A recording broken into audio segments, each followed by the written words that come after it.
A continuación le vamos a pedir a la doctora Olga Polo a que se sirva a presentar el tema Alma Ata, experiencia en el campo. Muy buenas noches, agradezco a la mesa de honor, distinguida concurrencia. Es un honor para mí realmente estar aquí en la Academia de Medicina y poder presentarles la experiencia trabajada desde el Ministerio de Salud en los años que pudimos a nivel nacional impulsar lo que era la estrategia de Alma Ata y a través del modelo de atención integral de salud basado en familia y comunidad.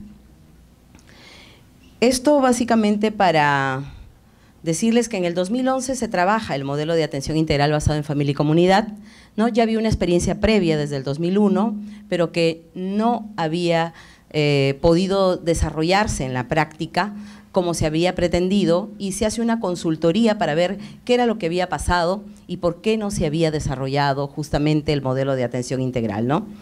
En el 2011 tuve la suerte de ser parte del equipo de gestión que elabora el documento y bueno, desde el equipo de gestión del Ministerio de Salud se decide, ¿no?, que este modelo justamente debería ser, y por eso pongo igual, era sinónimo de poder ser un modelo que desarrolle la atención primaria de salud renovada, porque desde el 2005 o años previos se había venido haciendo un estudio después de 25 años de Alma Ata para ver qué resultados se habían obtenido en el mundo, y en el 2008 es que sale, ¿no?, un documento de posición de la Organización Panamericana de la Salud que habla de la atención primaria de salud más necesaria que nunca, o la APS renovada. Y de ahí es que nace el MAIS con la perspectiva de un trabajo desde los servicios de salud, pero aunado a la dimensión política, que era actuar sobre los determinantes sociales, que era tal vez la deficiencia o lo que no se había desarrollado desde el MAIS del 2001 y por el cual no se había podido avanzar lo que se había esperado, ¿sí?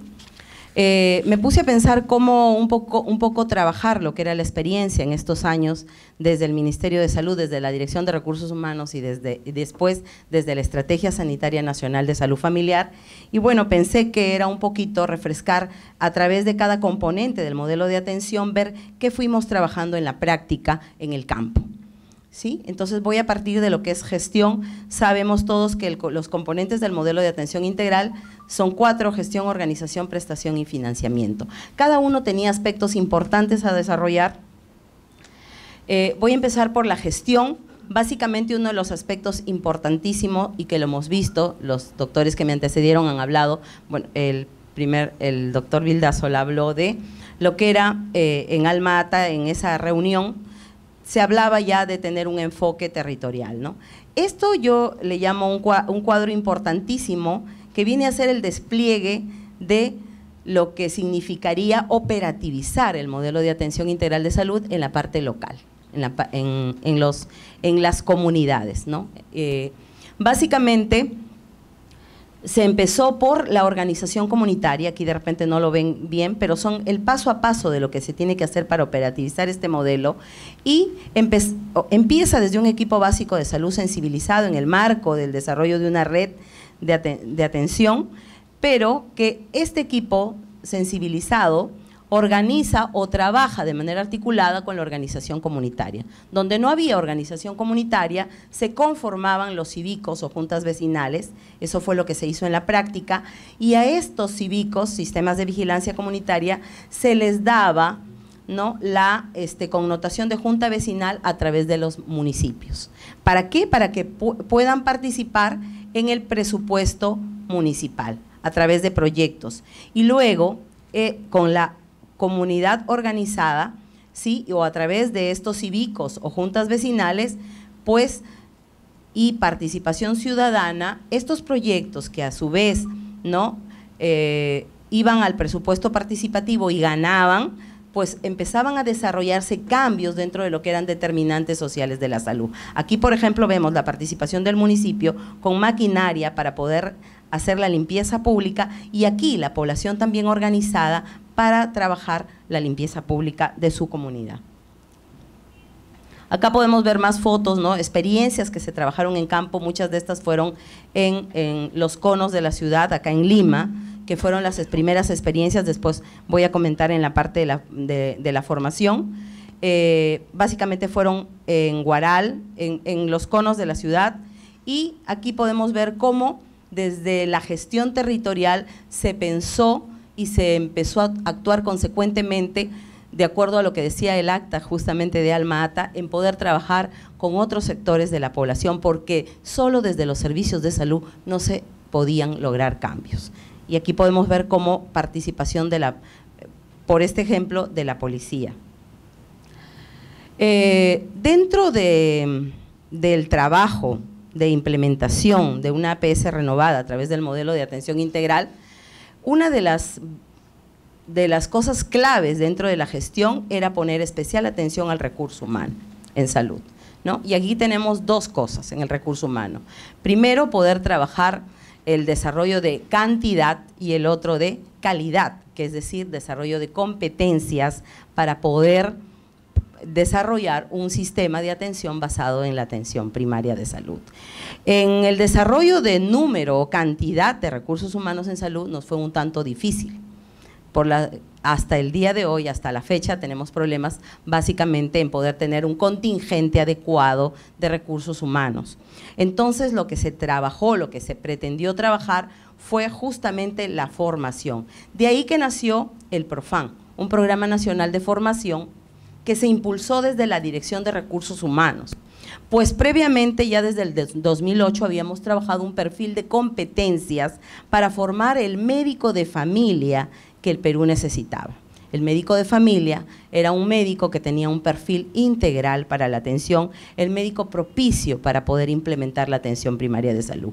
Esto también se venía diciendo en reuniones importantes a nivel internacional, a partir también de la Organización Mundial de Médicos de Familia y la Organización Panamericana de la Salud, ¿no? Formación de equipos liderados por un médico de familia y comunidad.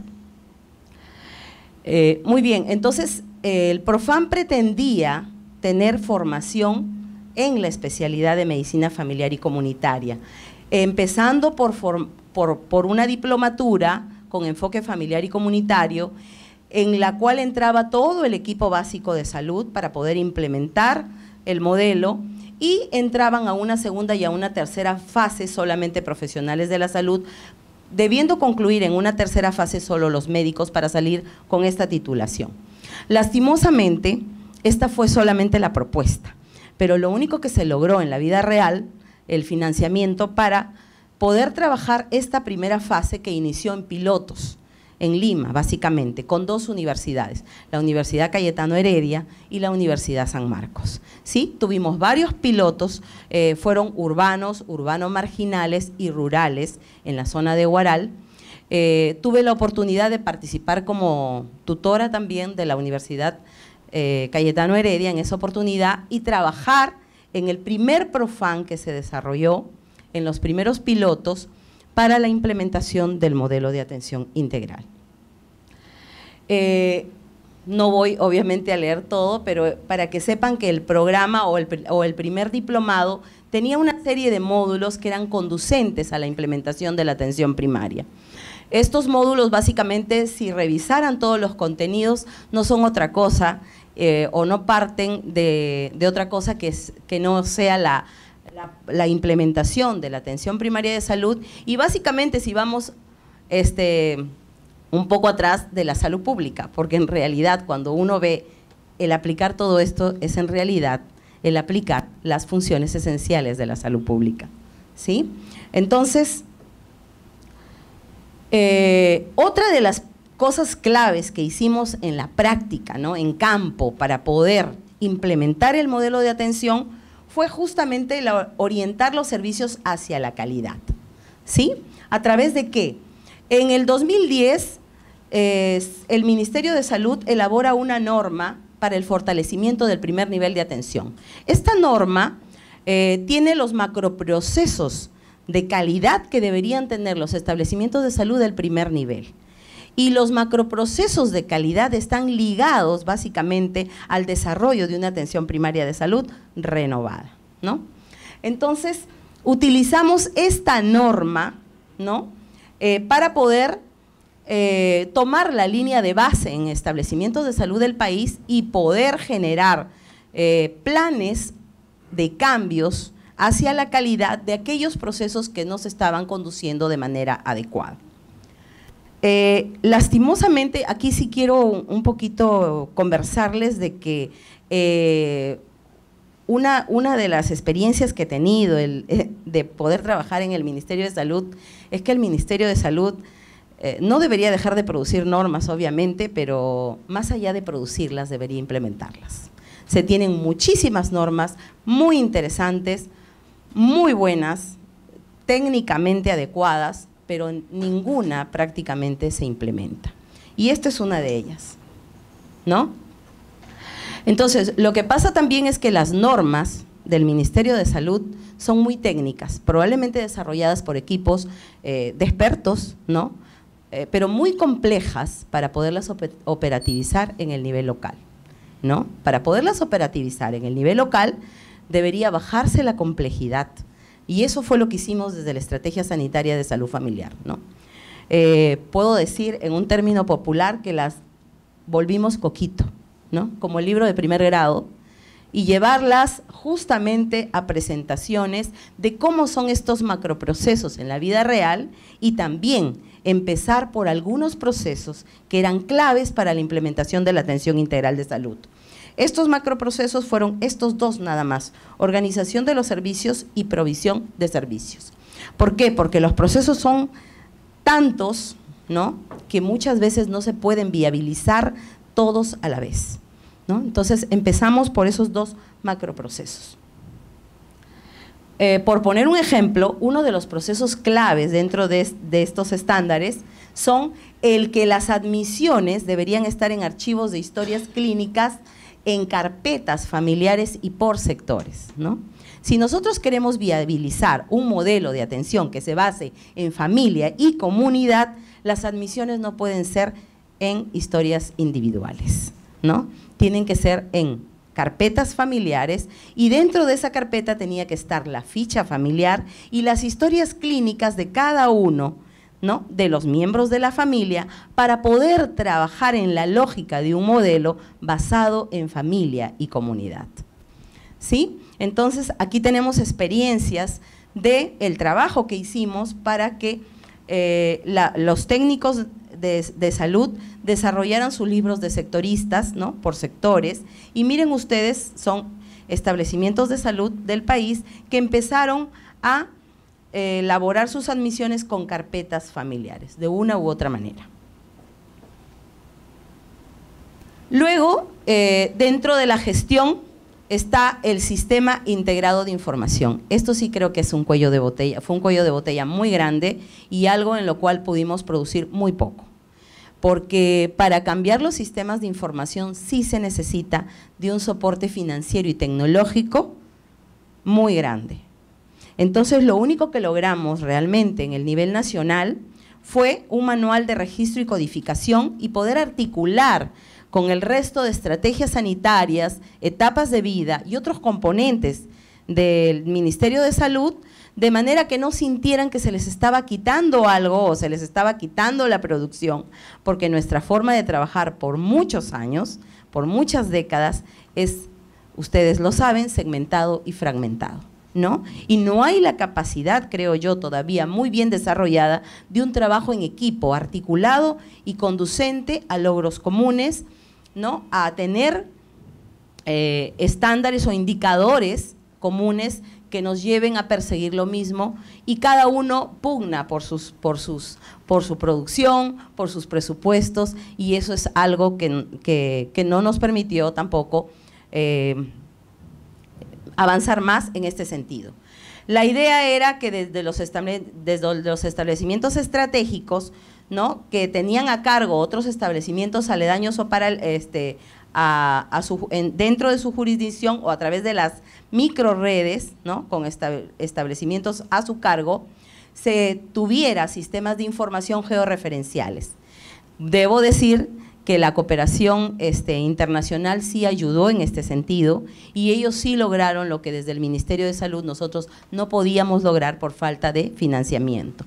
En este caso, por ejemplo, Medicus Mundi Navarra en Huancavelica desarrolló un sistema georreferencial que era nuestro sueño desde la estrategia, pero que nosotros sí no pudimos desarrollarlo, ¿no? Ellos sí lograron desarrollar, actualmente funciona, ¿no? Es el CISFAC, seguro el doctor Carbone nos va a hablar un poquito al respecto. Y debo mencionar también que otras regiones también hicieron este esfuerzo, tal vez no tan importante como el que se hizo en Huancavelica, pero de todas maneras tenían sistemas georreferenciales, por ejemplo, Lambayeque, Loreto, Lima, ¿no? En el 2015 el último esfuerzo fue de las Limas, de poder desarrollar algunas cosas que quedaron en el camino y que no se concluyeron, que era el poder tener la ficha familiar en estos sistemas, poder abrir vía online y poder tener información en el momento de lo que estaba sucediendo en cualquier región del país. En lo que respecta a organización, voy a pasar esto, no todos los aspectos de la gestión también pudimos trabajarlos, estoy comentando la experiencia desde la estrategia. En la parte de organización, como vemos, era desarrollar redes integradas de atención primaria, ¿no? Y servicios, también la organización de los servicios para poder hacer la atención intramural, y extramural. En realidad, los esfuerzos desde el Ministerio de Salud solo nos pudieron llevar a organizar las microredes, ¿no? Microredes. Como yo les comenté desde el Profan, tuve la suerte de poder tutorear algunas redes en Lima Norte, en este caso en Huaral, ¿no? Tuve la oportunidad de ser tutora de 2 redes, una de Querencia y la otra del Trébol, y tuvimos la oportunidad de poder trabajar, teníamos ahí varias microredes en esa misma lógica de desarrollar el modelo. En realidad, como no teníamos mucho soporte del nivel central, no se pudo llegar a redes más grandes, ¿no? O provinciales, simplemente eran distritales, pero sí conseguimos en esa época que los establecimientos de salud estratégicos den el soporte a estos establecimientos aledaños que tenían a cargo, de tal manera que logramos que trabajen en equipo. Habían cronogramas mensuales en los cuales el personal que trabajaba en estos estratégicos se desplazaba a estos establecimientos de salud en la semana para poder dar soporte de profesionales que no tenían estos establecimientos de salud. Se empezó a trabajar muy de la mano la referencia y la contrarreferencia, se empezaron a hacer ajustes de quién debía ver a un paciente, porque las redes estaban establecidas, por ejemplo, geográficamente, pero muchas veces, por ponerles un ejemplo, había un paciente que estaba justo en el límite geográfico y que más cercano le era un establecimiento de otro espacio geográfico, de otra microred, y sin embargo el pobre tenía que desplazarse, probablemente 2 horas para llegar a su establecimiento al que le correspondía. Entonces, esas negociaciones se llegaron a realizar de tal manera que se permitió que este paciente sea visto por esta otra red en la lógica de una coordinación sanitaria y con la población. Esos fueron logros probablemente pequeños, pero que deberían hacerse en macro si tuviéramos la tecnología necesaria para actuar en poblaciones como las que tenemos ahora, que son mucho más grandes, ¿no? Y a través de una información virtual. Pero se hizo de esa manera. Todos sabemos también que dentro del ministerio hubieron esfuerzos, se sacó un decreto legislativo que fue derogado, bueno, hace poco, ¿no? Pero la idea es que en los siguientes años podamos avanzar en ese sentido, porque en realidad la idea y la lógica del modelo es justamente desarrollar redes integradas de atención primaria de salud basándose en los atributos que están muy bien descritos en documentos de posición de la Organización Panamericana y en el modelo de atención integral de salud basado en familia y comunidad. Sí habían reuniones en los estratégicos con los establecimientos a cargo para poder monitorear y hacer el seguimiento justamente de lo que voy a hablar más adelante, que era de el resto de acciones que se tenían que hacer en el marco de la implementación del modelo, como son los mapeos, la sectorización, el trabajo intramural, el trabajo extramural o todo el trabajo relacionado a la implementación del modelo de atención integral. En cuanto a organización de los servicios para la atención intramural, todos estos cambios se hicieron, cada foto es de diferentes establecimientos de salud en el país. algunas justamente corresponden a Huancavelica, otras a Ayacucho, ¿no? Otras a Lima, ¿no? En fin, tenemos diferentes instrumentos que se utilizaron para poder organizarnos para la atención, tanto adentro de los establecimientos como fuera. Dentro de estos cambios para la atención, bueno, la admisión ya lo dije, lo comenté, estaba antes, pero dentro de estos cambios también estuvo, por ejemplo, el cambiar la forma de pensar y de hacer de los equipos básicos de salud. Por ejemplo, antes la cartera de servicios estaba dirigida a ¿qué? ¿Cómo era una cartera de servicios, no? Consulta, 5 soles. Sacada de puntos, 1 sol por punto. O, por ejemplo, ¿verdad? O, por ejemplo, atención por planificación familiar, 1 sol, ¿no? Entonces, se cambió esa lógica, ¿no?, de manejo de las carteras de servicios para intervenciones sanitarias dirigidas probablemente al daño, a unas carteras de servicio que establecían la entrega de paquetes de atención integral de salud. Estos paquetes tenían, como dijo el doctor que me precedió, de acuerdo a la atención primaria de salud, se ocupaban de otorgar intervenciones sanitarias en el marco de las 4 necesidades: promoción, prevención, recuperación y rehabilitación. Y además estaban o tenían que ser desarrolladas a través del diálogo intercultural para que las personas de esa comunidad pudieran entenderlos. De igual manera pasó con los flujos de atención, ¿no? Y estos flujos además tenían que tener lo que desarrollaba el equipo básico de salud dentro del establecimiento y lo que desarrollaba fuera. ¿Por qué? Porque no estaba contemplado que eso es un trabajo que desarrolla el personal de salud, ¿no? Y muchas veces se puede malinterpretar, y por eso los equipos de salud no querían salir a trabajar, por ejemplo, a campo, ¿no? Porque la gente no considera a veces que eso es un trabajo, y probablemente el más difícil de ejecutar. Luego, desarrollar servicios con pertinencia intercultural, y esto implica diálogo con las comunidades, ¿no? ¿Qué es lo que quieren? ¿Cómo quieren los servicios? No necesariamente como dicen las normas, que muchas veces son restrictivas y establecen hasta los colores que tiene que tener el establecimiento de salud, ¿verdad? Doctora, tiene 5 minutos. Dios, ya. Entonces, agendas, cambiar el plan de atención para poderlo desarrollar en varias atenciones durante el año, y otros instrumentos como tableros de seguimiento.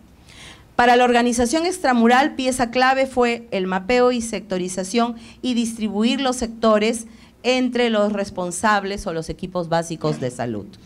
Tengo que avanzar rápido. Una de las cosas dentro de la organización fue para la atención extramural fue el instrumento clave, la ficha familiar, que se aplicó justamente para obtener el diagnóstico de la comunidad. Quiero mencionar aquí que la ficha familiar recoge aspectos de la atención individual, o sea, problemas individuales, problemas familiares y problemas colectivos o comunitarios, ¿no? Lo cual permite justamente englobar a todas las direcciones, estrategias, etapas de vida que tiene el Ministerio de Salud, ¿ok? En cuanto a prestación, a la persona por todas las etapas de la vida, utilizando como instrumento clave la HCOP, ¿no? Esto era el antes, una historia desordenada que privilegia la atención del daño, ¿no?, solamente el motivo de consulta, a pasar a una historia de atención integral que lleva todo un plan de trabajo para un año, para el seguimiento y para el establecimiento del trabajo longitudinal con el paciente. Ese es un ejemplo, por ejemplo, del paquete de atención integral al adolescente, y como dije, que establece todas las necesidades, y también usando como instrumento carnés, ¿no?, para el trabajo en cada una de las etapas de la vida. Así como se utiliza el CLAP para la gestante o el carné del niño, pues esto para desarrollar o ir desarrollando una cultura de promoción y de prevención a través de un paquete o una entrega de una serie de intervenciones a cada persona.